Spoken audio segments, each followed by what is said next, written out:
একমাত্র মেয়ের কাটা মাথাটা বুকে নিয়ে আঝরে কাঁদছে রেজওয়ান। একটা দীর্ঘশ্বাসে তার পাশে বসলো রাজ, কাঁধে হাত রাখে সান্ত্বনা স্বরূপ। মুখে এই মুহূর্তে রেজওয়ানকে সান্ত্বনা দেওয়ার ভাষা নেই তার। প্রিয়জন হারানোর কষ্ট শুধুমাত্র তারাই অনুভব করতে পারে যাদের প্রিয় কেউ হারিয়ে যায়, আর যদি তা হয় এমন নৃশংসভাবে। এভাবেই খানিকটা সময় অতিবাহিত হয়। অতঃপর নিজেকে শান্ত করে নেয় রেজওয়ান। স্ত্রী ও মেয়ের মাথা দুটো হাতে নিয়ে উঠে দাঁড়ায় সে। উঠে দাঁড়ায় রাজও। রেজওয়ানকে আশ্বাস দিয়ে বলে তাদেরকে অবশ্যই এর মূল্য পরিশোধ করতে হবে। এর মাঝেই ফোনে একটা মেসেজ আসে তার হাতে। নিয়ে দেখে সেই কাঙ্ক্ষিত তথ্য যার জন্য সে অপেক্ষায় প্রহর গুনে এসেছে। আরোহীর সন্ধান পেতেই যেন বুকের উপর থেকে একটা পাথর সরে গেল রাজের, যা এতদিন তাকে দম আটকে দিতে চেয়েছিল বারবার। এদিকে লুকিয়ে তালুকদার বাড়িতে প্রবেশ করে আকাশ, কারণ রুশান চলে গেলেও কিছু লোককে ছদ্মবেশে রেখে যায় বাড়ির চারপাশে, যাতে আকাশ ফিরলেই ইনফর্ম করা হয় তাকে। যদিও এটা গোপনীয়তা রক্ষা করে করা হয়েছে, তবুও আকাশের অজানা নয় তা। রুশানের সব খবরই আকাশের কাছে পৌঁছে যায় মুহূর্তের মাঝেই। অবনী তখন পড়ার টেবিল থেকে উঠে মায়ের ঘরের দিকে পা বাড়িয়েছে। এর মাঝেই আরাফের ঘরে কাউকে প্রবেশ করতে দেখে বুকটা থুক করে ওঠে তার। তাকে দেখে আকাশের মতোই মনে হয়েছে, হাতে একটা পিস্তল। সবটা বুঝতে পেরেই পুরো শরীর কেঁপে ওঠে অবনীর। কি করবে ভেবে না পেয়েই দৌড়ে মায়ের রুমে ছুটে যায় সে। টিভি ছেড়ে ইনায়া তালুকদার দুশ্চিন্তায় গালে হাত রেখে বসেছিল তখন। অবনীকে ছুটে আসতে দেখতেই থতমত খেয়ে উঠে দাঁড়ায় সে। এমন অস্থিরতার কারণ জানতে চাইলেই অবনী ভয়ার্ত স্বরে বলে ওঠে, আরব ভাইয়া। ইনায়া তালুকদার ভ্রুকুচকে বলে, কি হয়েছে আরাফের? অবনী পুনরায় ভয়ার্ত স্বরে বলে, আকাশ ভাইয়াকে দেখলাম অস্ত্র হাতে তার ঘরে প্রবেশ করতে। আতকে উঠেই বুকে হাত রাখে ইনায়া তালুকদার। মুহূর্তেই বুকের ভেতরটাই ধুকধুক করে ওঠে। অস্থিরতায় দ্রুত পায়ে রুম থেকে বেরিয়ে যায় দুজনই। দেখে সিঁড়ি বেয়ে ছাদ থেকে নামছে শুভ। কিছুটা সাহস পেয়ে শুভকে নিয়ে আরাফের রুমে ছুটে যায় তারা। রুমের দরজা খোলা, ভেতরে কারো অস্তিত্ব নেই। থমকে যায় ইনায়া তালুকদার। পাশ থেকে অবনী চিন্তিত হয়ে বলে, এখন কি হবে মা? ইনায়া তালুকদার স্তব্ধ হয়ে বলে, আরোহী যাওয়ার পর থেকে আকাশ উন্মাদ হয়ে আছে। সেই সাথে তার সব ক্ষোভ আরাফের উপর। হয়তো সে আরাফকে মেরে কোথাও ফেলে দিবে। নিজের মুখ চেপে ধরে দুপা পিছিয়ে পড়ে অবনী। যেন এমন কিছু ভাবতেও গায়ে কাটা দিয়ে উঠছে তার। আরাফের উপর আকাশ ক্ষেপে আছে জেনেও সে আরাফকে দেখে রাখতে পারেনি। এখন একটি অ্যাড চলবে, আপনারা চাইলে স্কিপ করতে পারেন। গাইস, 1x হচ্ছে সবচেয়ে বিশ্বস্ত বুকমেকার, যা পিএসজি এবং সিরিয়া অ্যাপের অফিসিয়াল পার্টনার, যেখানে আপনি cricket, football, tennis live match দেখতে এবং তাদের স্কোর ভবিষ্যৎবাণী করে সহজেই অর্থ উপার্জন করতে পারবেন। সেই সাথে বিএমডব্লিউ গাড়ি, আইফোন, ল্যাপটপ এবং আরো অনেক নগদ পুরস্কার জেতারও সুযোগ রয়েছে। এই অ্যাপটিতে আপনি crash, crystal, under and over 21 ইত্যাদি গেম খেলে সহজেই আয় করতে পারবেন। আপনি বিকাশ, নগদ, ব্যাংক, ক্রিপ্টো, পেপাল এবং অন্যান্য সহজ পদ্ধতির মাধ্যমেই সহজেই আপনার জেতা টাকা তুলতে পারবেন। এখানে আপনি 24 ঘন্টা 7 দিন গ্রাহক সহায়তা পাবেন। তাই এখনই পিন কমেন্টের লিঙ্ক ব্যবহার করে রেজিস্ট্রেশন করুন, অথবা গুগলে 1x সার্চ করে রেজিস্ট্রেশন করুন। আর হ্যাঁ, রেজিস্ট্রেশনের সময় আমার প্রোমো কোড 1মারুফ ব্যবহার করে প্রথমবার ডিপোজিটে 20,000 টাকা পর্যন্ত জেতার সুযোগ পান। এই মুহূর্তে বাবাও বাড়িতে নেই। আরাফের সাথে আজ কি ঘটতে চলেছে তা একমাত্র আল্লাহই ভালো জানেন। ভেবেই করুণ দৃষ্টিতে শুভর দিকে তাকায় অবনী। অস্থিরতা নিয়ে বলে, প্লিজ একটু খুঁজে দেখুন না, ওরা হয়তো এখনো বেশি দূর যেতে পারেনি। ইনায়া তালুকদারের মাঝেও একই অস্থিরতা। উঁচু স্বরে বাড়ির গার্ডদের ডাকতেই ছুটে আসে তারা। ইনায়া তালুকদার তাদের শ্মশানের স্বরে বলে, এত বড় বাড়ি থেকে একজন জলজান্ত মানুষকে তুলে নিয়ে গেল, অথচ কারোরই কোনো খবর নেই। তোমরা কি এভাবেই নিজেদের দায়িত্ব পালন করো? নীরব রইল লোকগুলো। ইনায়া তালুকদার পুনরায় তেজস্বী স্বরে বলে, এখনো দাঁড়িয়ে আছো কেন? চারপাশে খোঁজ লাগাও দ্রুত। আদেশ পেয়েই বেরিয়ে গেল লোকগুলো। শুভ দাঁড়িয়ে রইল নীরব হয়ে, কারণ সে ভালোই জানে যেহেতু অপহরণকারী আকাশ নিজেই, সেহেতু তাকে আটকানো সম্ভব না। এতক্ষণে সে ধরাছোঁয়ার বাইরে চলে গেছে। তবুও অবনীর অনুরোধ ও ইনায়া তালুকদারের অস্থিরতায় খোঁজ করার উদ্দেশ্যে বেরিয়ে যায় সেও। স্টুডেন্টদের জীবনের সন্ধ্যা মানেই একটা নির্দিষ্ট এবং নির্ধারিত পড়ার সময়, যেই আইন মেনেই এই মুহূর্তে পড়ার টেবিলে সৃজনী। পড়ার ধ্যান ভাঙে একটা মেসেজ নোটিফিকেশনে। হাতে নিয়ে দেখে সাকিবের ছোট্ট একটা মেসেজ, আমি নিচে অপেক্ষায় আছি। খানিকটা চমকে ব্যালকনিতে গিয়ে দাঁড়ায় সৃজনী, কারণ ফোনে মাঝে মাঝে কথা হলেও সরাসরি দেখা হয়েছে আজ বেশ কয়েকদিন অতিবাহিত হলো। আজ হঠাৎ কোথা থেকে উদয় হলো এই ছেলে? ভেবেই সাকিবের দিকে চেয়ে মেসেজে বলে, হঠাৎ সূর্যের ন্যায় কোত্থেকে উদয় হলেন? সাকিব হালকা হেসে রিপ্লাই দেয়, শুনেছি আপনার মনাকাশ অন্ধকারে নাকি ছেয়ে গেছে। সৃজনী বলল, মোটেও না, বরং সূর্যের তাপ ও গরমে এমনিতেও অসহ্য হয়ে আছি। সাকিবের বুঝতে সময় লাগলো না, এটা তার ফ্ল্যাটের ইনডিরেক্টলি রিজেক্ট। এর মাঝেই সৃজনী পুনরায় মেসেজ দেয়, তো কেন এসেছেন? সাকিব বলল, নিচে আসুন, অনেক কথা আছে। বেশি না, জাস্ট 5 মিনিট। পারবো না, প্রয়োজন ছাড়া সন্ধ্যার পর বের হওয়া নিষিদ্ধ। যা বলার ফোনে বলুন, নয়তো কাল দিনে দেখা হবে, টাটা।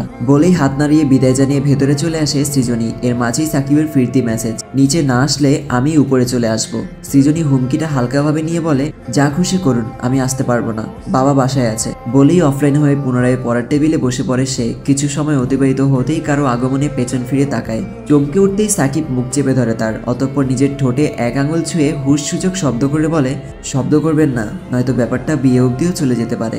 এক কথাই নীরব হয়ে গেল সৃজনী। সাকিব তাকে ছেড়ে রুমেরও ব্যালকনিতে দুটোর দরজায় লাগিয়ে দিল।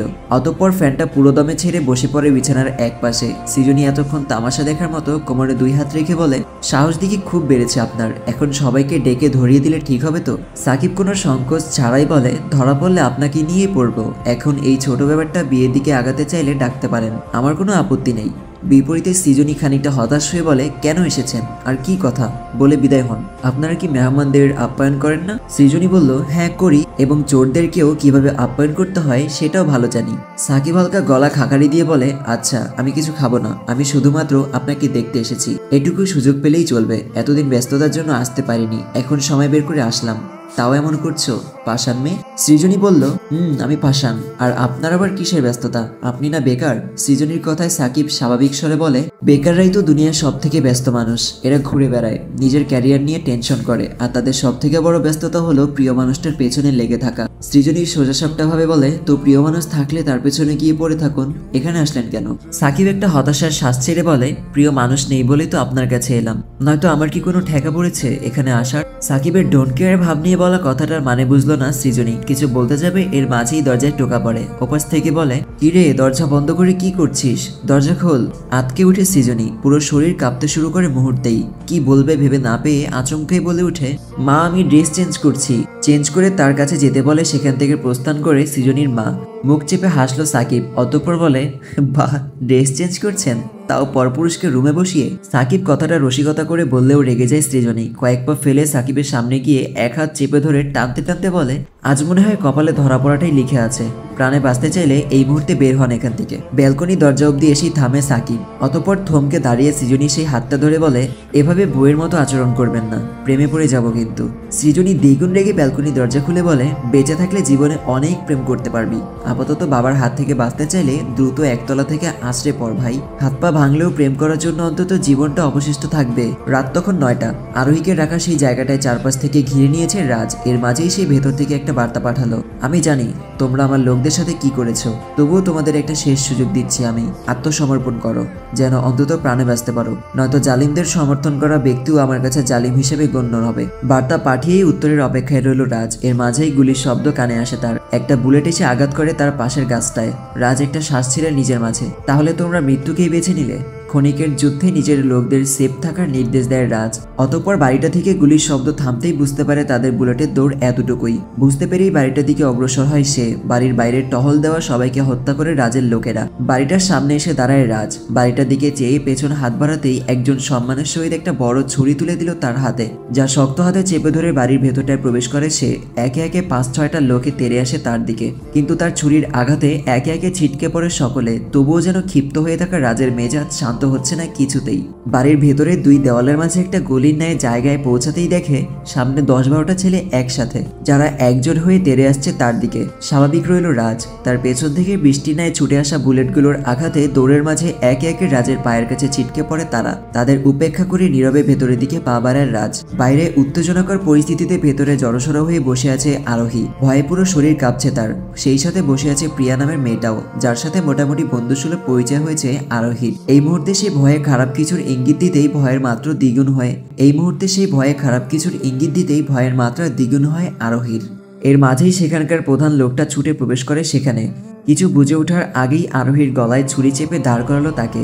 অতঃপর পেছনে দাঁড়িয়ে তাকিয়ে রইল দরজার দিকে। বিপরীতে কিছুই বুঝে উঠতে সক্ষম হচ্ছে না আরোহী। ভয়ে থরথর করে কাঁপছে তার পুরো শরীর। এর মাঝেই রক্তাক্ত ছুরি হাতে সেই কক্ষে প্রবেশ করে রাজ। ভয়ে যেন বিস্ময়ের রূপ নেয় আরোহীর মাঝে। মুখ হা হয়ে ওঠে তার, যেন এক মুহূর্তের জন্য স্বপ্ন মনে হচ্ছে সবটা। রাজ কি সত্যিই তাকে নিতে এসেছে? নিজ চোখে দেখা দৃশ্যটাও যেন বিশ্বাস হতে চাইছে না তার। মনে হচ্ছে এই ভয়ঙ্কর স্বপ্নটা বোধহয় এক্ষুনি ভেঙে যাবে, সেই সাথে হারিয়ে যাবে রাজও। ধীর পায়ে তার কাছে এগিয়ে আসে রাজ। লোকটা পেছন থেকে তাকে বারবার থামাতে চেয়ে বলে, আমি মরলে এই মেয়েটাও মরবে, তাকে জীবিত চাইলে সামনে থেকে সরে যাও, আমাকে যেতে দাও। এর মাঝেই প্রিয়া নামের মেয়েটা ভারী কিছু দিয়ে আঘাত করে লোকটার মাথায়। সুযোগ পেয়েই নিজেকে ছাড়িয়ে নেয় আরোহী। লোকটা পুনরায় আরোহীর দিকে আঘাতে চাইলেও তার গলায় ছুরি রাখে রাজ গম্ভীর স্বরে বলে, শুরুতে আত্মসমর্পণ করলে এমনটা কিছুই ঘটতো না, আফসোস তোমাদের জন্য। লোকটা আতঙ্কিত স্বরে বলে উঠে, ভুলেও এমন কিছু ভাববি না, বিপ্লবের ক্রোধে পুড়ে মরবি তুই। মুহূর্তেই রাজ ছুরি দিয়ে লোকটার পায়ে আঘাত করতেই হাঁটু ভাঁজ করে বসে পড়ে সে। তীব্র আর্তনাতে রাজের দিকে চেয়ে বলে, বিপ্লবের শত্রু হওয়াটা উচিত হয়নি তোর, এখন থেকে প্রতিদিনই তোর ভয়ের মধ্যে দিয়ে কাটবে। বিপরীতে শান্ত রইল রাজ। খানিকটা সময় নীরব থেকে লোকটার দিকে চেয়ে শান্ত স্বরে বলে, একমাত্র স্রষ্টা ব্যতীত আমি কোনো সৃষ্টিকে ভয় পাই না, এমন কারো অস্তিত্ব পৃথিবীতে নেই।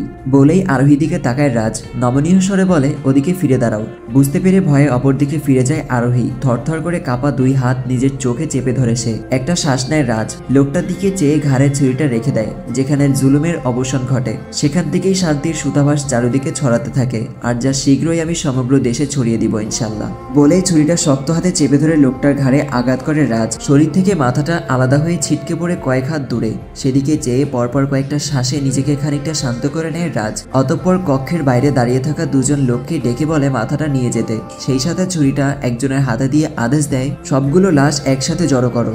তারা যেমন নৃশংসতা রেজনের বাড়িতে চালিয়েছে, আর টেবিলে 10টা থালা রেখে তার মাঝে 10টা মাথা সেই বিপ্লবের জন্য সাজিয়ে রাখো। সে আরোহীকে যতটা কষ্ট দিয়েছে আমি তাকে তার 10 গুণ ফিরিয়ে দিব।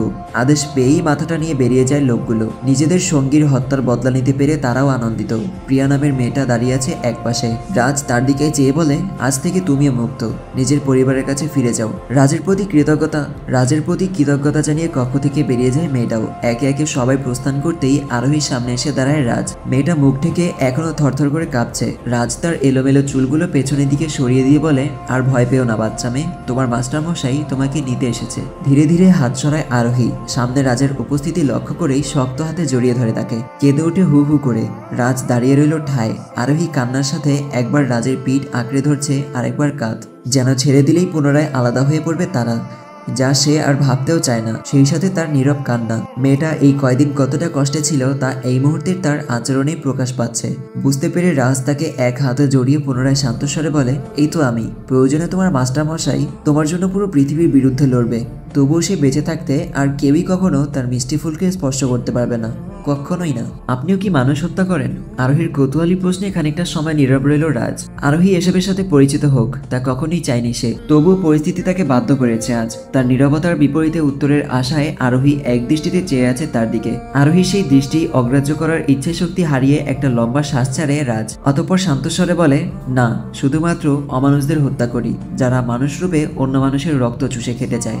বলেই থামে রাজ। অতঃপর প্রসঙ্গ পাল্টে আরোহীর চোখে দৃষ্টি আবদ্ধ করে বলে, তুমি আমার, শুধুই আমার। তোমাকে কষ্ট দেওয়া অধিকার কারো নেই। যেহেতু ভালোবাসার অধিকার পেয়েছি, সেহেতু কষ্ট দেওয়ার অধিকারটাও শুধু আমারই। বলেই আবারও থামে রাজ। অতঃপর চেহারায় কঠোরতার ছাপ ফুটিয়ে পুনরায় বলে, অন্য কেউ আমার ফুলের দিকে হাত বাড়ানোর দুঃসাহস দেখালেও সেই হাত আমি শরীর থেকে আলাদা করে ফেলবো। রাজের দিকে তাকিয়ে রইল আরোহী। মাত্র 2টা শব্দে সে তার সকল প্রশ্নের উত্তর খুঁজে পেয়েছে মুহূর্তেই। তুমি আমার। রাস্তাকে নিজের বলে সম্বোধন করেছে। ভাবতেই পুরো শরীর কেঁপে উঠে তার। সে জানে শব্দ দুটো সত্য। তবুও রাজের মুখে তা খুব বেশি অদ্ভুত মনে হয় তার। ভালো লাগার এক অন্যরকম অনুভূতি, যা মরুর বুক ভাসিয়ে বয়ে চলা এক সমুদ্র ভালোবাসার ন্যায় হৃদয়কে শীতল করে তোলে মুহূর্তেই। লোকজন চারদিকে ছড়িয়ে গেলেও কোনো সন্ধান মেলেনি আরাফের। মুহূর্তের মাঝেই আকাশ থেকে কোথায় নিয়ে গেল তা সবার মুখেই প্রশ্ন কেবল। একরাশ হতাশা নিয়ে তালুকদার বাড়ির সামনে এসে গাড়ি থামায় শুভ। বাকিদেরকে রাতভর খোঁজার দায়িত্ব দিয়ে এসেছে সে। ইনায়া তালুকদার ও অবনী দুশ্চিন্তায় বসেছিল সোফায়। শুভর উপস্থিতি লক্ষ্য করেই উঠে দাঁড়ায় দুজন। তীব্র আশা নিয়ে দ্রুত পায়ে শুভর সামনে এসে দাঁড়ায় অবনী। অস্থিরতা মিশ্রিত স্বরে বলে, তাদের কোনো খোঁজ পেয়েছেন? হতাশা নিয়ে দুদিকে হালকা মাথা নাড়ে শুভ। নিচু স্বরে বলে, এখন অব্দি না, কোথাও কোনো চিহ্নও নেই। অবনীর সকল আশা যেন এক মুহূর্তে ভেঙে চুরমার হয়ে গেল। পুনরায় সোফায় বসে পড়ে ইনায়া তালুকদার। স্বাভাবিক স্বরে বলে, আর আশা নেই। এখন আকাশ না চাইলে আরাফকে আর ফিরে পাওয়া সম্ভব না। মায়ের সামনে এগিয়ে যায় অবনী। খানিকটা অবাক হয়ে প্রশ্ন করে, তাহলে তুমি এত স্বাভাবিক কেন মা? ভাইয়ের জন্য তোমার কি একটুও কষ্ট হচ্ছে না? সে তো তোমার প্রথম সন্তান ছিল। বিপরীতে নীরব রইল ইনায়া তালুকদার। হয়তো চাইছেন সত্যটা আজও গোপন থাকুক, কারণ সত্যিকার অর্থে আরাফ তার নিজের সন্তান নয়। ইব্রাহিম তালুকদারের প্রথম ঘরের সন্তান আরাফ। আরাফের যখন 10 বছর বয়স তখনই মৃত্যুবরণ করে তার মা। এরপর ইব্রাহিম তালুকদার স্ত্রীর শোকে 5 বছর একাকী কাটিয়ে দিয়েছিলেন। আরাফের যখন 15 বছর বয়স তখন ইব্রাহিম তালুকদার ভবিষ্যতের কথা ভেবে দ্বিতীয় বিয়ের সিদ্ধান্ত নেয়। আর সেই দ্বিতীয় স্ত্রী ইনায়া তালুকদারের গর্ভেই আকাশ ও অবনীর জন্ম হয়। সেই গোপনীয়তা ইব্রাহিম তালুকদার ও ইনায়া তালুকদার বহন করে এসেছে এত বছর ধরে। সেই গোপনীয়তা আজও নিজের মাঝেই রেখে দিলেন ইনায়া তালুকদার। অবনী ও শুভ দুজনেই তার দিকে চেয়ে আছে কিছু শোনার আশায়। বিপরীতে নীরব রইলেন তিনি। একটা দীর্ঘশ্বাসে সেই গোপনীয়তা লুকিয়ে রাখলেন নিজের মাঝেই। কেটে গেল সেই রাতটা। এখনো সকালে সোনালি সূর্যের দেখা মেলেনি আজ। হালকা মেঘ ছেয়ে আছে প্রকৃতি। বৃষ্টি হবে নাকি রোদের দেখা মিলবে বোঝার উপায় নেই। রাজের বিশাল বাড়ি জুড়ে কোলাহলে পূর্ণ, সেই সাথে জাঁকজমকপূর্ণ সাজে নতুন রূপ দেওয়া হয়েছে বাড়িটাকে। মনে হচ্ছে কোনো বড় অনুষ্ঠান চলেছে এখানে। এর মাঝেই তুষার ও সাকিব সেখানে উপস্থিত হয়। সকলের উদ্দেশ্যে কিছু একটা বলতেই নীরব হয়ে গেল সবাই। দাঁড়িয়ে গেল উল্টো মুখ করে সারিবদ্ধভাবে, যেন এই মুহূর্তে এখান দিয়ে যে হেঁটে যাবে তাকে দেখা সকলের জন্য কঠোরভাবে নিষিদ্ধ। এর মাঝেই একাধিক গাড়ি এসে জড়ো হয় গেটের বাইরে। সেই কাঙ্ক্ষিত অতিথিকে বরণ করতে প্রস্তুত হয়ে যায় মেয়েগুলো। বাড়ির সদর দরজার সামনে এসে দাঁড়ায় রাজ। গ্লাভস পরা হাত হালকা উঁচু করতেই দুই দিকে ডানা মেলে উড়ে আসে তার ঈগলটা। চিকন স্বরে ডেকে বসে পরে রাজের সেই হাতে। ঈগলের মাথা ছোট পালকগুলোতে অপর হাতের বৃদ্ধাঙ্গুল ছুঁয়ে শান্তস্বরে বলে, আমার সুলতান, প্রস্তুত হয়ে নে। আমার জীবন নামক নিজস্ব সাম্রাজ্যে তার প্রকৃত সুলতানার আগমনের সময় হয়ে এসেছে। বলেই গেটের দিকে তাকায় রাজ। ইশারা করতেই একতালে খোলা হয় বাড়ির বড় গেটটা। খুলতেই ভেসে ওঠে অপর পাশে দাঁড়িয়ে থাকা আরোহীর মুখ। তার পেছনে নিবিড়। নিবিড়কে সময় মতো আরোহীকে নিয়ে আসার দায়িত্ব দিয়েই বাসায় ফিরেছিল রাজ। আরোহী মাথা তুলে তাকায় ঈগল হাতে দাঁড়িয়ে থাকা রাজের দিকে। গেটের ভেতরে তার জন্য করা এই জাঁকজমকপূর্ণ আয়োজনে অবাক করে তাকে। হয়তো এমনটা আশা করেনি সে। হালকা হেসে ভেতরে যাওয়ার জন্য প্রস্তুত হতেই তার সামনে এসে দাঁড়ায় তিশা। নরম স্বরে বলে, আপনার জুতো জোড়া খুলে ফেলুন আপু। আরোহী খানিকটা অবাক হয়ে বলে, কেন? তিশা ফের বলে, কারণ এমনটাই বলা হয়েছে। আরোহী বুঝতে পারে হয়তো এর পেছনে নিশ্চয়ই কোনো কারণ আছে। ভেবেই জুতো জোড়া খুলে বিছিয়ে রাখা লাল গলিচায় পা রাখে সে। আজ কেন জানি রাজের দিকে তাকাতেই অজানা এক অনুভূতিতে বুক ধুকধুক করছে তার। তবুও একটা লম্বা শ্বাসে নিজেকে স্বাভাবিক করে কয়েক পা ফেলে এগিয়ে যায় সামনের দিকে। মুহূর্তেই বৃষ্টির ন্যায় উপর থেকে পড়তে শুরু করে নানান ফুলের পাপড়ি, যার তীব্র ঘ্রাণ ছড়িয়ে পড়েছে চারদিকে। কয়েক সেকেন্ডের মাঝেই বৃষ্টির ন্যায় পড়তে থাকা ফুলের পাপড়ি তার পায়ের গোড়ালি অব্দি ঢেকে ফেলার উপক্রম। এখনো হচ্ছে ফুলের বৃষ্টি, যেন আজ শহরের সকল ফুল একত্রিত করেছে রাজ। আরোহীর ফর্সা খালি পা জোড়া সামনের দিকে এগিয়ে যাচ্ছে সেই ফুলের সাথে সংঘর্ষে লিপ্ত হয়ে। একপাশে দাঁড়িয়ে সবটা ভিডিও করে নেয় মধু। বাটন ফোন ইউজ করতে দেখে কয়েকদিন আগে তুষার একটা স্মার্টফোন কিনে দিয়েছিল তাকে। এখন সেই ফোনে ধারণ করতে ব্যস্ত হয়ে পড়ে এই সময়টা। রাজের সামনে এসে দাঁড়ায় আরোহী। চেহারায় উজ্জ্বলতা ধরে রেখে রাজের দিকে নিক্ষেপ করে তার মায়াবী চোখ জোড়া। মৃদু হেসে এক হাত বাড়ায় রাজ। তাকে নিজের পাশে দাঁড় করিয়ে বলে, স্বাগতম তোমাকে তোমার নতুন এবং নিজস্ব রাজ্যে। এদিকে মধুর পাঠানো ভিডিওতে তার নীরব দৃষ্টিতে দেখে চলেছে আকাশ। ধীরে ধীরে নিঃশ্বাস ভারী হয়ে আসে তার। একসময় নিজের সহ্যের সীমা পেরিয়ে গেলে ল্যাপটপ সামনে থাকা দেওয়ালে সজোরে ছুঁড়ে মারে সে। সেই সাথে তার গলা ফাটিয়ে চিৎকার। সামনে যা পাচ্ছে তাই ছুঁড়ে মারছে তীব্র ক্রোধে, যেন তার এই ক্রোধ সবকিছু ভেঙে চুরমার করে দিবে আজ। কেটে গেল মেঘাচ্ছন্ন সকালটাও। পুরো রাত ও পুরো দিন তল্লাশি চালিয়েও আরফের কোনো খোঁজ মিলল না। সেদিন আকাশ ও ইব্রাহিম তালুকদার রুশানের হাত থেকে সুড়ঙ্গ পথে পালানোর সময় আরফের দিকে আঙুল তুলে আকাশ সোজাসাপটা ভাবে বলে গিয়েছিল, তোর হিসেব এখনো শেষ হয়নি। যখন তখন ঘটে যাওয়া যে কোনো কিছুর জন্য প্রস্তুত থাকবি। আকাশ হয়তো সেই কথাটাই বাস্তবায়ন করছে। দুপুর পার হতেই সেই খবরটা পৌঁছে যায় আরোহীর কাছেও। ফরিদান্ডি সহ রাজের ছোট পরিবারের প্রত্যেক সদস্যদের সাথে সাথে সময়টা ভালোই কাটছিল আরোহীর। এর মাঝেই এমন একটা সংবাদ যেন পুরোপুরিভাবে ভেঙে চুরে দিয়েছে তাকে। তার জন্য বরাদ্দ করা ঘরে ছুটে এসে একাকী কান্নায় ভেঙে পড়ে আরোহী। সে ভালো করেই জানে আকাশ কেমন। এমন একটা ঘটনার পর সে আরাফকে বাঁচতে দিবে না। ঠিক তাই হলো। এই হাসি খুশি পরিবারে হঠাৎ আরোহীর কান্নায় ভেঙে পড়ার দৃশ্য চোখে পড়তেই রাজকে খবর দিল দুজন। নিজের ব্যস্ততা ছেড়ে মুহূর্তের মাঝেই ছুটে আসে রাজ। দেখে নীরবে কাঁদছে আরোহী। কিছুটা এগিয়ে এক হাঁটু ফ্লোরে ঠেকিয়ে তার সামনে বসে রাজ। খানিকটা ভ্রুকুচকে বলে, কি হয়েছে, কাঁদছো কেন? কিছু না বলে একইভাবে কেঁদে চলেছে আরোহী। রাজ তার এক হাত নিজের দু হাতে তালুতে আবদ্ধ করে বলে, কি হয়েছে আমাকে বলো। কান্না ভেজা দৃষ্টিতে রাজের দিকে তাকায় আরোহী। রাজকে খুলে বলে সবটা। আরফ তাকে পালাতে সাহায্য করা, তার উপর আকাশের ক্ষোভ, সেই সাথে গতকাল আরফের সাথে ঘটে যাওয়া ঘটনা, সবটাই। অতঃপর কেঁদে বলে উঠে, আকাশ ভাই নিশ্চয়ই আরফ ভাইকে মেরে ফেলেছে, নয়তো খুব বেশি কষ্ট দিচ্ছে তাকে। বলেই শরীর কাঁপিয়ে কান্নায় ভেঙে পড়ে সে। রাজ উঠে দাঁড়িয়ে সান্ত্বনা স্বরূপ আরোহীর মাথাটা আলতো করে নিজের বুকে ঠেকায়। মুহূর্তেই দ্বিগুণ কান্নায় ভেঙে পড়ে আরোহী। তাকে সান্ত্বনা দেওয়ার ভাষা খুঁজে পায়নি রাজ, তবে কিছুটা আশা খুঁজে পায়। আরফকে হত্যা করা হয়েছে তা এখনো নিশ্চিত নয় ভেবেই আরোহীকে বলে, আকাশ তাকে মারতে চাইলে তো ঘরেই মেরে ফেলে রেখে যেত, তুলে নেওয়ার প্রয়োজন পড়তো না। যেহেতু আকাশ তাকে তুলে নিয়ে গেছে, হয়তো তাকে কষ্ট দিতে চাইছে বা কষ্ট দিয়ে মারতে চাইছে, অতএব নিশ্চয়ই এখনো বেঁচে আছে সে। রাজের যৌক্তিক কথাটা মনে ধরে আরোহীর। কথাটা ফেলে দেওয়ার মতো নয়। বুঝতে পেরেই মাথা তুলে তাকায় আরোহী। কান্না হালকা হয়ে আসে তার। রাজ তার চোখের পানি মুছে দিয়ে বলে, চিন্তা করো না, আল্লাহ চাইলে তাকেও জীবিতই খুঁজে পাবো আমরা। এখন কান্নায় ভেঙে পড়ে অযথা নিজেকে কষ্ট দিবে না, দোয়া করো তার জন্য। আরোহীকে বুঝিয়ে ঘর থেকে বেরিয়ে যায় রাজ। রাজের কথায় আশা খুঁজে পায় আরোহী। তবুও মনে বয়ে চলা ভয় ও অস্থিরতা হালকা হচ্ছে না কিছুতেই। চোখ বুঝে নিজের মাঝে বিড়বিড় করে প্রার্থনা করে, আল্লাহ তুমি আরব ভাইকে রক্ষা করো প্লিজ। বিকেল গড়িয়ে সন্ধ্যা হয়ে এলো। ঠক ঠক পায়ের শব্দে সিঁড়ি বেয়ে নিচে নামছে আকাশ। সিঁড়ির অংশটায় আবছা কালো, কখনো কখনো সেখান দিয়ে নেমে আসা ব্যক্তিকে চিনতে পারাটাও অনেকটা মুশকিল হয়ে দাঁড়ায়। তবে আকাশের আগমন অনুমান করতেই সতর্ক হয়ে দাঁড়ায় সকলে। সিঁড়ি পেরিয়ে মাটির নিচের বিশাল রাজকীয় কক্ষে প্রবেশ করে আকাশ। সম্মান সূচক দুই সারিতে দাঁড়িয়ে থাকা লোকগুলো মাথা ঝুঁকায় হালকা। শুধু সোজা হয়ে দাঁড়িয়ে রইলেন ইব্রাহিম তালুকদার। নীরবে তাদের মাঝ দিয়ে হেঁটে যায় আকাশ। নিজের কাঙ্ক্ষিত জায়গায় এসে দাঁড়িয়ে হাতের ইশারায় দাঁড় করায় সকলকে। সামনে সাদা পর্যায়ে কিছু একটা ঢেকে রাখা। আকাশ তা সরাতেই লক্ষ্য করে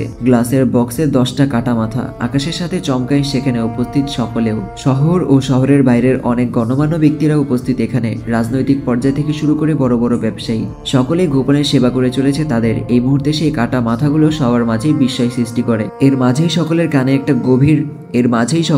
একটা গম্ভীর স্বর ভেসে আসে। অবস্থা দেখো তোমাদের, যেখানে একসময় বিদ্যুতের নাম শুনলেই পুরো শহর কাঁপত, যেখানে আজ বিপ্লবের লোকদেরই মাথা কেটে তার কাছে পাঠানো হচ্ছে, আর বিদ্যুৎ পাল্টা জবাব দেওয়ার বিপরীতে তাকে তার নিজের বাড়ি থেকেই পালিয়ে বেড়াতে হচ্ছে। আফসোস, এই দিনও দেখতে হলো আমায়। আমার অন্য সকল শক্তিশালী অনুসারীরা হঠাৎ এমন নেতিয়ে পড়ার কারণটা কি হতে পারে? তার কি অর্থ কম পাচ্ছে, নাকি কুমারী মেয়ে সঙ্গী? অদ্ভুত স্বরে বলা কথাটা লক্ষ্য করে আকাশের দিকে তাকায় সকলে, কিন্তু এই কণ্ঠস্বর তার নয়। তার পেছনে বরল সাদা পর্দার আড়ালে থাকা কেউ একজন। সরে দাঁড়ায় আকাশ। পর্দার ওপাশ থেকে পুনরায় ভেসে আসে, আমার ভাষায় ব্যর্থতা বলে কোনো শব্দ নেই। আমাদের লক্ষ্যের মাঝে যারাই বাধা হয়ে দাঁড়াবে তারাই নিজেদের মাথা হারাবে, হোক সেটা প্রশাসন বা এর বাইরের ক্ষমতাধর কেউ।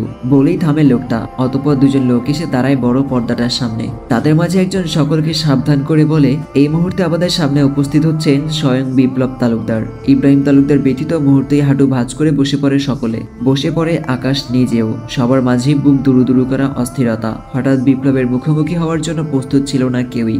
লোক দুটো একটানে সরিয়ে নিল পর্দাটা। ওপাশে হুইল চেয়ারে বসে থাকা মধ্যবয়সী একজন লোক, মুখে হালকা কাঁচা পাকা দাড়ি, তবুও এখনো পরিপূর্ণ যুবক, যে তার হুইল চেয়ারের চাকা ঠেলে এসে থামে সেই কাটা মাথাগুলোর সামনে। অতঃপর দু পা ফেলে নীরবে উঠে দাঁড়ায় সে। কাটা মাথাগুলোর দিকে এক নজর তাকিয়ে চোখ বুজে নিল বিপ্লব। চোখ বুজে রাখা অবস্থায় উপরের দিকে মুখ করে দাঁড়ায় সে।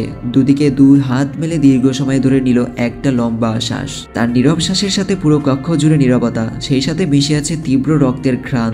যেই শ্বাসে বয়ে চলেছে এক ভয়ঙ্কর ঝড়ের আভাস। যেই ঝড়ের সূচনায় যার নাম, তিনি আর কেউ নয়, ইব্রাহিম তালুকদারের বড় ছেলে স্বয়ং আরাফ তালুকদার নিজেই। নীরবতার সমাপ্তি টেনে চোখ মেলে তাকায় আরাফ। হাত দিয়ে ইশারা করতেই উঠে দাঁড়ায় সারিবদ্ধভাবে থাকা অর্ধ শতাধিক ক্ষমতাশালী লোক। বিপ্লবের প্রতি সম্মান রেখে হাঁটু ভাঁজ করে নত দৃষ্টিতে বসেছিল তারা। এদের মাঝে বেশিরভাগই রাজনৈতিক দলের সদস্য, যাদের এক কথায় মুহূর্তেই শত শত ছেলে নামবে রাস্তায়, রাস্তাঘাট দখলে নিয়ে নিবে মুহূর্তেই। নিজের লোকদের বাইরেও তার অনুগত নেতাদের পেছনে থাকা সাধারণ লোকগুলো বিপ্লবের অন্যতম এক শক্তি, যারা নিজেদের অজান্তেই তাদের নেতার পেছনে ছুটতে গিয়ে বিপ্লবের সেবা করে চলেছে। লোভে বশীভূত হয়ে নেতার ছায়া রাতভর বর্ডার দিয়ে লেনদেনা দেশ ধ্বংসকারী সকল মাদক দ্রব্য। অথচ আহমেদ সাইফ ক্ষমতায় আসার পর থেকেই মাদক দ্রব্যকে পুরোপুরিভাবে নিষিদ্ধ ঘোষণা করা হয়েছে এদেশে। তবে এটা বিপ্লবের ক্ষুদ্র ব্যবসাগুলোর একটি মাত্র। অস্ত্র, নারী সহ বড় বড় দিকগুলো দেখাশোনা করে তার বিশ্বস্ত লোকেরা। এমন কোনো জায়গা নেই যেখানে বিপ্লবের তার নিজস্ব লোকদের ছড়িয়ে রাখেনি, যা একটি ভয়ঙ্কর জালের মতোই। একসময় সমগ্র দেশকে নিজের আয়ত্ত এনে ক্ষমতা দখল করে তার এই অন্ধকার সাম্রাজ্যে পুরোপুরিভাবে প্রতিষ্ঠা করাই বিপ্লবের একমাত্র লক্ষ্য। তখন হয়ে উঠবে সে অপ্রতিরোধ্য।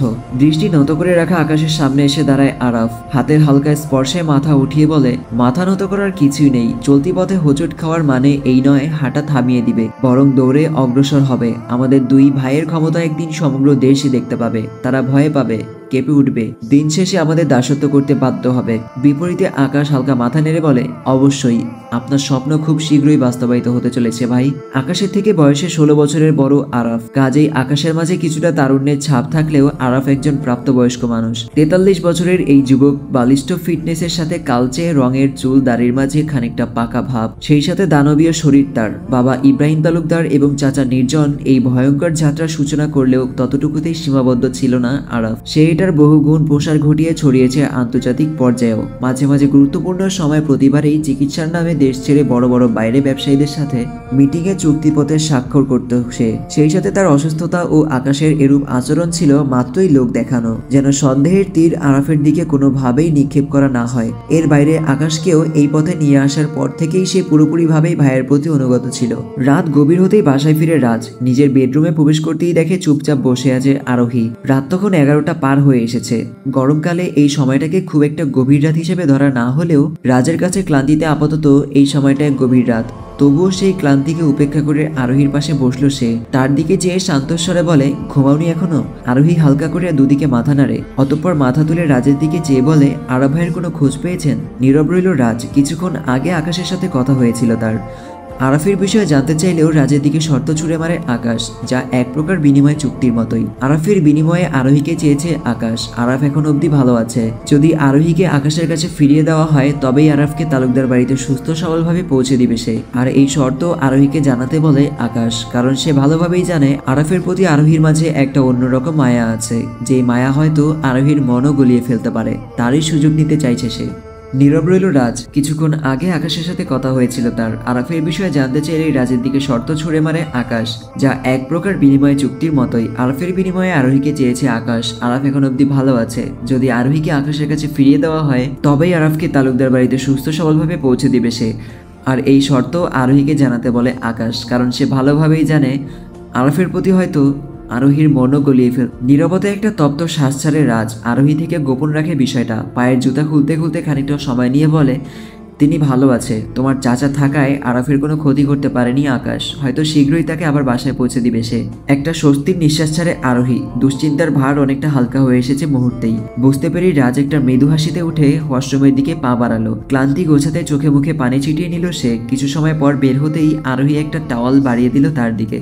ব্যাপারটা অন্যরকম ঠেকলো রাজের কাছে। হুট করেই কেমন একটা বিবাহিত অনুভূতি। সেই অস্বাভাবিকতা আরোহীর কাছে প্রকাশ না করে স্বাভাবিক ভঙ্গি টাওয়ালটা হাতে নেয় রাজ। মুখ মুছে নিয়ে শান্তস্বরে বলে, ডিনার করেছো?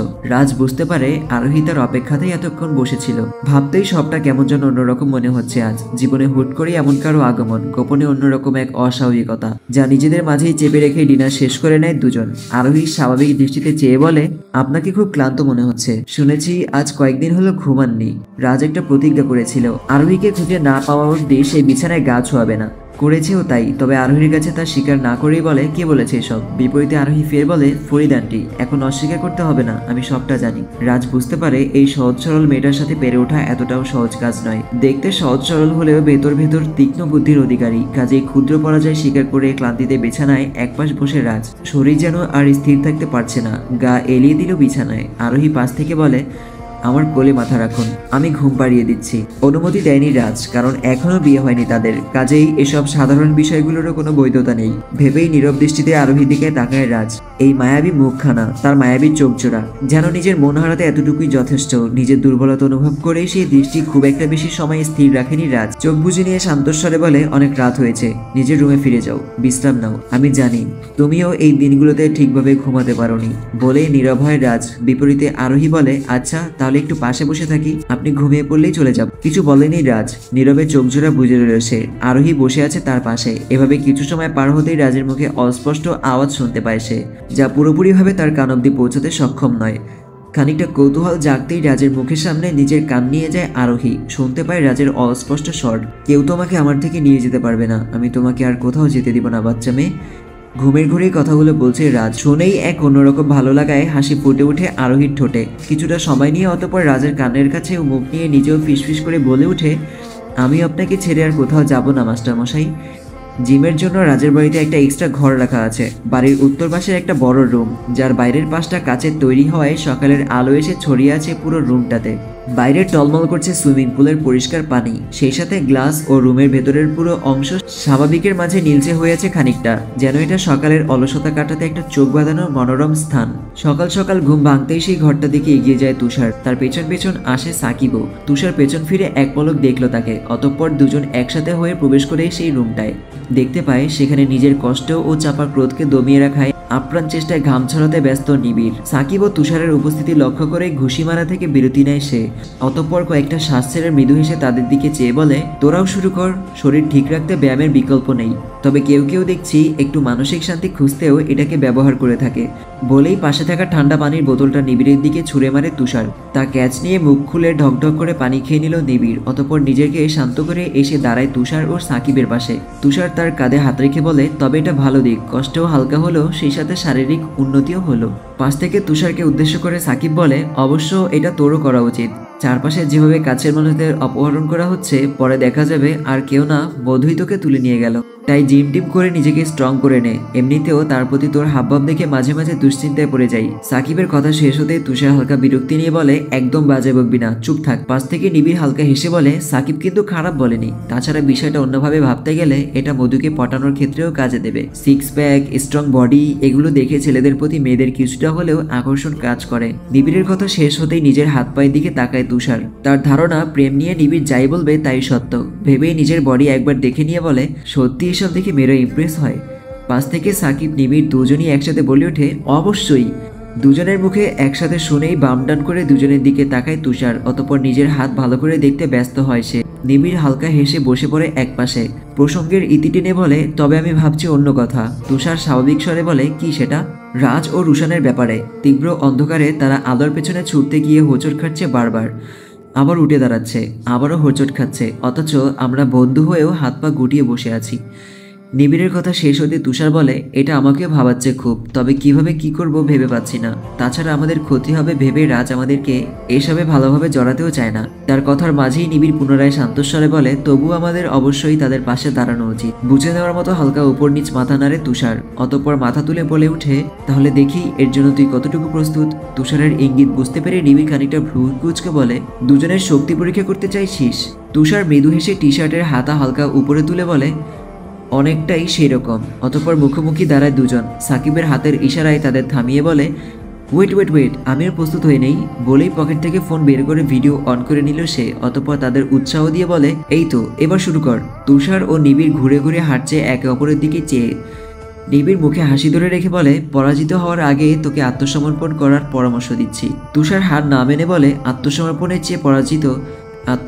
চেয়ে পরাজয় অধিক সম্মানের। নিবিড় হালকা মাথা নেড়ে বলে, তাহলে তাই হোক। বলেই একে অপরকে আঘাত করতে চেয়েও ব্যর্থ হয় দুজন।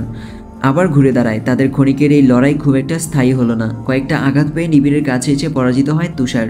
নিবিড় হাসি ধরে রেখে বলে, আগেই বলেছিলাম পারবি না। তুষার হাল ছেড়ে বলে, পরের বার আমি বিজয় হব।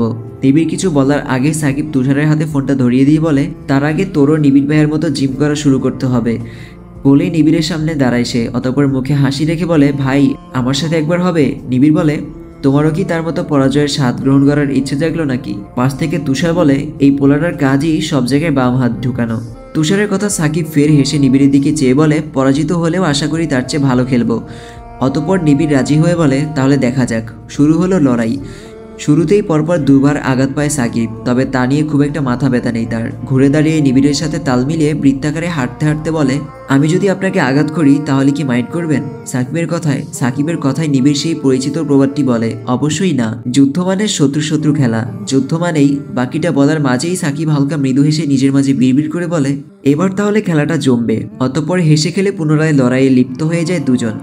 এবার যেন পরিস্থিতি বদলাতে শুরু হয় কিছুটা। বারবার আঘাত করতে চেয়েও ব্যর্থ হয় নিবিড়। প্রতিবারই সাকিব নিজেকে সরিয়ে নিয়ে কৌশলে পাল্টা আঘাত করছে নিবিড়কে, যা হয়তো প্রত্যাশায় ছিল না নিবিড়ের। পুনরায় সাকিবকে আঘাত করতেই চাইলেও বারবার সরে গিয়ে আঘাত করে সে। নিবিড়ের হাতের নিচ দিয়ে হালকা ঝুঁকে পেছনে পার হয়ে পা দিয়ে আঘাত করে নিবিড়ের পায়ে। তার দক্ষ আঘাতে চিত হয়ে ফ্লোরে আছড়ে পড়ে নিবিড়। অতঃপর সাকিব সামনে এসে দাঁড়ায় তার মুখে তার মৃদু হাসি। নিবিড় এক দৃষ্টিতে চেয়ে আছে সাকিবের দিকে, হয়তো এমনটা আশা করেনি সে।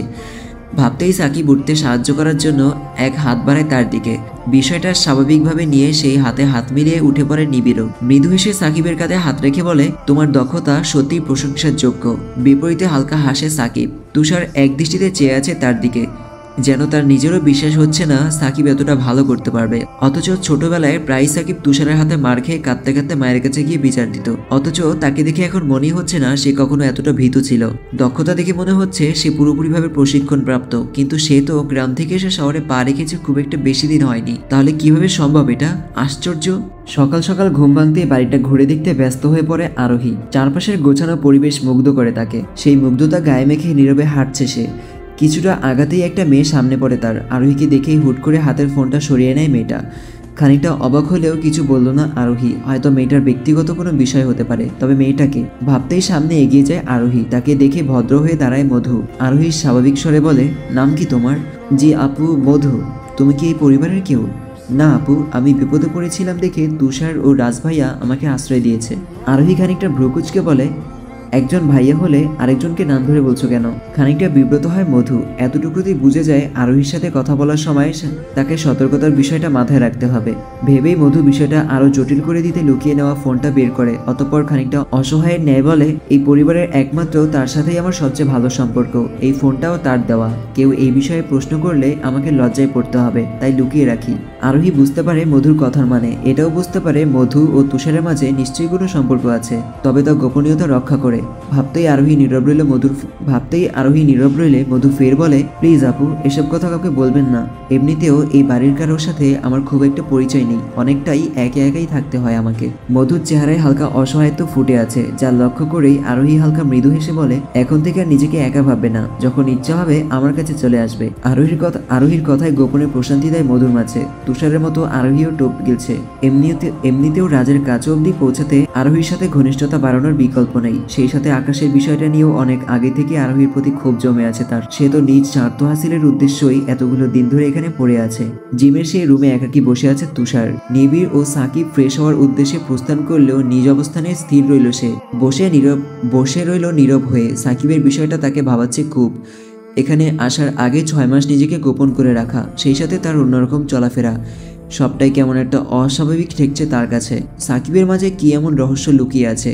বিষয়টা স্বাভাবিক নাকি অস্বাভাবিক, নাকি এর পেছনে জটিল কিছু লুকিয়ে আছে? ভাবতেই চোখজোড়া বুঝে নেয় তুষার। একটা শ্বাস ছেড়ে নিজের মাঝে বলে ওঠে, আমাকে যেন আমার বন্ধুদের সামনে লজ্জিত না হতে হয়, কারণ যাই হোক সাকিবকে আমি এই বাসায় এনেছিলাম। বলেই হালকা থামে তুষার। অতঃপর ফের বলে, এখন আমিই তার রহস্য খুঁজে বের করব। এদিকে পায়ের উপর পা তুলে কিছুক্ষণ পরপর মদের গ্লাসে চুমুক দিচ্ছে ইব্রাহিম তালুকদার। সেই সাথে আরাফ ও আকাশও এর ব্যতিক্রম নয়। অন্যদের ক্ষেত্রে সকালটা চায়ের কাপ ও নাস্তার মধ্য দিয়ে শুরু করলেও ইব্রাহিম তালুকদারের সকালটা শুরু হলো 2 ছেলের মাঝে ড্রিঙ্কসের মাধ্যমে, সাথে চিপস ও চানাচুর। আকাশ ও আরাফ ড্রিঙ্কস করে স্বাভাবিক থাকলেও স্বাভাবিক নেই ইব্রাহিম তালুকদার। প্রতি চুমুকে চোখ মুখ বুঝে নিচ্ছে সে। অতঃপর মাতাল ভঙ্গিতে মাথা তুলে এক আঙ্গুল নাচিয়ে বলে, সব কয়টাকে আমি দেখে নিব, যারাই আমাদের সামনে আসবে তাদের সব কয়টাকে ধরে। অতঃপর একটা অশ্লীল গালি দিয়ে পুনরায় মদের গ্লাসের চুমুক দেয় সে।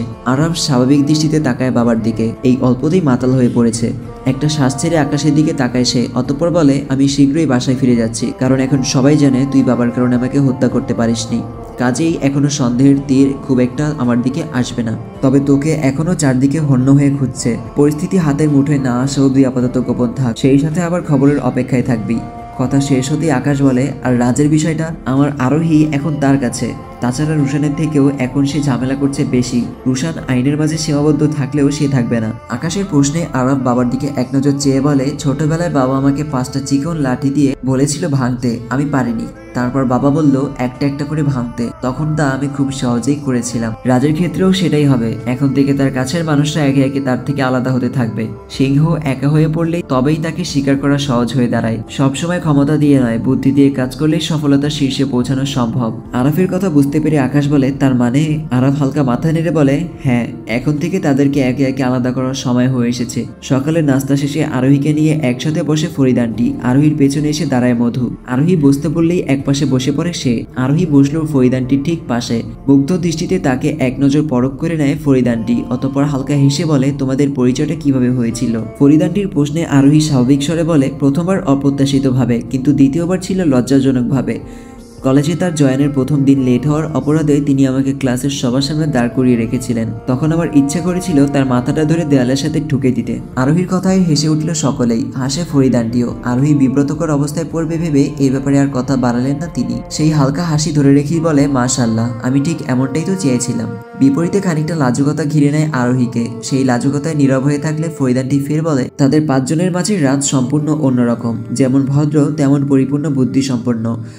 মাজলুমদের জন্য তার হৃদয় যেমন কোমল, জালিমদের জন্য ঠিক ততটাই ভয়ঙ্কর।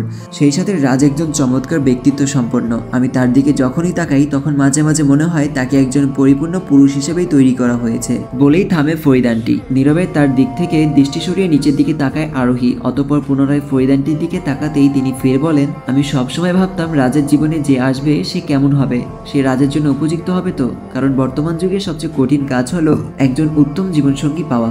তোমার সম্পর্কে আমি সবই শুনেছি। গতকাল তোমার সাথে ভালোভাবে পরিচয় না হলেও তোমার উপর নজর রেখেছিলাম। যদিও এক দুই দিনের পরিচয় মানুষ চেনা কঠিন, তবুও এখন কেন জানি মনে হচ্ছে তুমি সেই মেয়ে একমাত্র যে আমার রাজের জন্য উপযুক্ত। নীরবতা ও লজ্জায় মাথা নিচু করে নেয় আরোহী। নিজেকে নিয়ে এসব কথা বারবার লজ্জায় ফেলছে তাকে। তবুও এই লজ্জার মাঝেও আছে এক অন্যরকম ভালো লাগা। সেই ভালো লাগা অনুভব করে ক্ষণিকের নীরবতায় অতঃপর ফরিদানটির দিকে তাকায় সে। তার দৃষ্টি লক্ষ্য করে হালকা ঘাড় ঘুরিয়ে উপর দিকে তাকাতেই দেখতে পায় রাজকে। দুহাতে ভর রেখে স্বাভাবিকভাবে দাঁড়িয়ে আছে সে। তার মৃদু হাসির সাথে নীরব দৃষ্টি স্থির করা আরোহী ও ফরিদানটির দিকে। চট করেই ঘাড় ঘুরিয়ে দৃষ্টি সরিয়ে নেয় আরোহী। এতক্ষণ ফরিদানটির সাথে তার কথোপকথন সবটা কি রাজ শুনতে পেয়েছিল? এর থেকে লজ্জার কিছু কি আছে ভাবতেই চোখ দুটো বুজে নেয় সে, যেন এই মুহূর্তে নিজেকে আড়াল করে নিতেই স্বস্তি পেত কিছুটা। দুপুর গড়িয়ে বিকেল হয়ে এলো। সারাদিনের সূর্যের তাপ কমলেও কমেনি উত্তাপ। মাঝে মাঝে হালকা বাতাসে যেন স্বস্তি মিলছে কিছুটা। আসরের পর বাসা থেকে বের হয় সাকিব। তার উপর নজর রাখতে পেছন পেছন বের হয় তুষারও। হাঁটা ও গাড়ি সবখানেই লুকিয়ে সাকিবকে ফলো করে চলেছে সে। সাকিব আশেপাশে তাকাতেই একপাশে নিজেকে আড়াল করে নিচ্ছে। আচমকাই তুষারের দৃষ্টি থেকে হারিয়ে যায় সাকিব। অনেকক্ষণ ধরে ফলো করলেও এখন আর ফলো করার মতো কারো অস্তিত্ব নেই। এবার প্রকাশ্যে বেরিয়ে চারপাশে খুঁজেও কোথাও দেখতে পাচ্ছে না সাকিবকে। স্থির হয়ে দাঁড়ায় তুষার, আশেপাশে তাকাতে থাকে হতাশ হয়ে। এদিকে নিজেকে আড়াল করে তুষারের দিকে দৃষ্টি নিক্ষেপ করে আছে সাকিব। মুখে তার মৃদু হাসি। সেই হাসি ধরে রেখে নিজের মাঝে বিড়বিড় করে বলে, তাহলে আমার পেছনে গোয়েন্দাগিরিতে নামলি? হ্যাঁ, কিন্তু তোর জানা উচিত আমি তোর থেকে এক ধাপ এগিয়ে চলি। হতাশ হয়ে পাশের একটা দোকান থেকে একটা ঠান্ডা মজুর বোতল নিল তুষার। কয়েকটা চুমুকে ক্লান্তি কাটানোর আপ্রাণ চেষ্টা। এর মাঝেই একটা ছোট ছেলে এসে দাঁড়ায় তার সামনে। চিপস খেতে খেতে তুষারের হাতে একটা কাগজ ধরিয়ে দিয়ে চলে গেল সে। কৌতূহলে তা খুলে দেখে তুষার। দেখে একটা ঠিকানা দেওয়া, তার নিচে লেখা, যদি রহস্য জানার ইচ্ছে থাকে তাহলে এই জায়গায় অপেক্ষায় রইলাম আমি। জায়গাটা খুব একটা দূরে না, কাজেই সেখানে রওনা দেয় তুষার। পৌঁছে যায় কিছু সময়ের মাঝেই। একটা বড় বাড়ি নির্মাণ হচ্ছে, কাজ কমপ্লিট হয়নি এখনো। চারপাশে নীরবতা। চিরকুট অনুযায়ী তেমন কারোরই অস্তিত্ব নেই সেখানে। অনেকটা সময় অপেক্ষা শেষে বিরক্তি হয়ে বেরিয়ে আসা বাড়িটা থেকে। অতঃপর হতাশ হয়ে ফিরে যায় বাসার উদ্দেশ্যে। সন্ধ্যা হতেই রাজের বাসায় পৌঁছে যায় রুশান। গতকাল আরোহীকে এই বাসায় নিয়ে আসার মুহূর্তেই ব্যস্ততার কারণ আসতে পারেনি সে। আজ কিছুটা সময় পেয়েই চলে আসে তাদের অভিনন্দন জানানোর উদ্দেশ্যে। বাসায় ফিরেই সুন্দর সময়গুলো যেন পুনরায় ফিরে পায় সে। সব পরিচিত ও কাছের মানুষদের সাথে সময়টা ভালোই কাটে তার। তবে আজ তার কাছে সবচেয়ে ভালো লাগার মুহূর্ত ছিল রাজ ও আরোহীর বিষয়টা। ব্যাপারটা কিছুটা অবিশ্বাস্য ও অন্যরকম ঠেকলেও তীব্র ভালো লাগার ভরপুর। সকলের হাসি খুশিতে নিজে আনন্দ খুঁজে পেলেও তার বিষণ্ণতার আড়ালেই থেকে যায় সব সময়। একসময় তাকে জ্বালিয়ে মারা রিমির হঠাৎ এমন নীরব হয়ে যাওয়ার বিষয়টা যেন প্রতিনিয়ত কষ্ট দেয় তাকে। সেই কষ্ট এতটাই ভয়ঙ্কর যেন এর প্রতিকার বের করা সবচেয়ে কঠিন কাজ। কারণ পৃথিবীর সবচেয়ে ভয়ঙ্কর চিত্রগুলোর মাঝে অন্যতম একটা চিত্র হলো প্রিয় মানুষদের বদলে যাওয়ার রূপ, হোক সেটা ইচ্ছাকৃত কিংবা পরিস্থিতির শিকার। এখন আমাদের বিষয়টা ফ্যামিলির সবার সাথে শেয়ার করা উচিত। এভাবে চোরের মতো আর কতদিন? ফোনের ওপাশ থেকে স্বাভাবিক স্বরে কথাটা বলেই হালকা থামে রাইসা। রুশান তা আমলে না নিয়ে বলে, তারপর রাইসা ফের বলে, সত্য কতদিন গোপন থাকবে? একদিন না একদিন তো ঠিকই প্রকাশ পাবে। 1 বছর 2 বছর 3 বছর পরপর এমনিতেও সকলে জেনে যাবে আমি কখনো মা হতে পারবো না। পরেরটা পরে দেখা যাবে। আর পুরো পৃথিবী জেনে গেলেও তাতে আমার কিছু যায় আসে না। বিপরীতে রাইসা একটা শ্বাস ছেড়ে বলে, আপনি এখনো আবেগ দিয়ে বিষয়টা ভাবছেন। মিথ্যা দিয়ে সাজানো সংসার একদিন ঠিকই তিক্ত সত্যের আঘাতে ভেঙে চুরমার হয়ে যাবে। খানিকটা বিরক্তিকর ছাপ ফুটে ওঠে রুশানের চেহারায়। এই প্রসঙ্গে আর কথা বাড়াতে ইচ্ছুক নয় সে। কাজেই সেই বিরক্তি ধরে রেখে বলে, প্রসঙ্গ পাল্টাবে নাকি ফোন রেখে দিব? রুশানকে বোঝাতে হতাশ হয় রাইসা। কাজেই একটা হতাশার শ্বাস ছেড়ে নীরব রইল সে। কিছু সময় নীরবতায় পার হলে রুশান ফের শান্তস্বরে বলে, রাইসা? রাইসা বলল, রুশান বলল, ভালোবাসি খুব। রাজের বাসায় ফেরার পর থেকেই সাকিবের অপেক্ষায় ছিল তুষার। সাকিব তাকে এমন চিরেকুট দিয়ে ওই বিল্ডিং এ নিয়ে যাওয়ার কারণটা কি ছিল? তাছাড়া সে নিজেই বা কি এমন লুকাচ্ছে? সব প্রশ্নের উত্তর একমাত্র সাকিবের কাছেই পাওয়া যাবে। সন্ধ্যার পর বাসায় ফিরতে তুষারের মুখোমুখি হয় সাকিব। বিকেলের বিষয়টা এড়িয়ে যেতে চাইলেও তুষার হাত দিয়ে পথ রোধ করে তার। অতঃপর বলে, আসবি না যেহেতু, চিরকুট দিয়ে সেই বিল্ডিং এ নিয়ে যাওয়ার মানেটা কি ছিল? কোন বিল্ডিং আর কিসের চিরকুট? সাকিবের চোখে মুখে বিস্ময়ের ছাপ। যেন তুষারের প্রশ্নের মানে বুঝতে সক্ষম হচ্ছে না সে। তার এমন ভাব দেখে তুষার ফের বলে, কি চিরকুট সেটা আমিও জানি, তুইও জানিস। এখন শুধু আমি কারণটা জানতে চাইছি। সাকিব সেই বিষয় ধরে রেখেই পুনরায় বলে, আরে ভাই, আমি সত্যি তোকে কোনো চিরকুট পাঠাইনি। ইভেন তুই কোন টপিক নিয়ে কথা বলছিস আমি সেটাই বুঝতে পারছি না। এভাবে ঘুরিয়ে না পিছিয়ে সরাসরি বল ভাই। কিছু বলতে চেয়েও থেমে যায় তুষার। একটা গার্ড এসে দাঁড়ায় তাদের সামনে। জানায় গেটের বাইরে পুলিশ অপেক্ষা করছে। তারা ভেতরে আসার অনুমতি চায়। শুরুতে বিষয়টা খুব একটা জটিল মনে হয়নি তুষারের কাছে। যেহেতু রুশান এখন এ বাড়িতে, সেহেতু পুলিশ আসাটা অস্বাভাবিক কিছু না ভেবেই বলে, আসতে দাও। চলে গেল গার্ডটা। তুষার রাজের বন্ধু এবং বিশ্বস্ত, এটা ভালোই জানে গার্ডরা। তাই সরাসরি রাজের অনুমতি নেওয়ার প্রয়োজন পড়েনি তার। নীরবে গিয়ে গেট খুলে দেয় সে। এর মাঝেই বেশ কয়েকজন পুলিশ সদস্য এসে দাঁড়ায় তাদের সামনে। তার মাঝে একজন অফিসার, তিনি একটা ছবি দেখে নিয়ে অতঃপর তুষারের দিকে তাকিয়ে বলে, আপনি কি মিস্টার তুষার আহমেদ, রাইট? রুষার মাথা নেড়ে বলে, জি, আপনাকে আমাদের সাথে থানায় যেতে হবে। অবাক হয় তুষার। এর মাঝেই সেখানে উপস্থিত হয় ফরিদ আন্টি, নিবিড় সহ একে একে সকলে। তুষার খানিকটা কৌতূহল নিয়ে প্রশ্ন করে, আমার অপরাধ? আপনার বোনের হাজবেন্ড ব্যবসায়ী মিস্টার আহনাফকে হত্যার অভিযোগে আপনাকে গ্রেফতার করা হচ্ছে। সম্পূর্ণরূপে বিস্মিত হয় তুষার। সেখানে উপস্থিত ছিল তুষারও। মুহূর্তেই নিজের মুখ চেপে ধরে আছে সে কি ভুল কিছু শুনে ফেলেছে, নাকি এটাই সত্য? নিজের কানকেই যেন বিশ্বাস করতে পারছে না। এর মাঝেই দুজন পুলিশ সদস্য এসে তুষারকে ধরতেই নিজেকে ছাড়িয়ে নেয় সে। অতঃপর অফিসারের দিকে চেয়ে বলে, কিসের বাজে বকছেন আপনি? আমি এই বিষয়ে কিছুই জানি না। তাছাড়া এখন ওর সাথে আমার বাবা ও আমার বোনের কোনো যোগাযোগও নেই। এসব বিষয়ে আদালত শুনবে এবং সিদ্ধান্ত নেবে।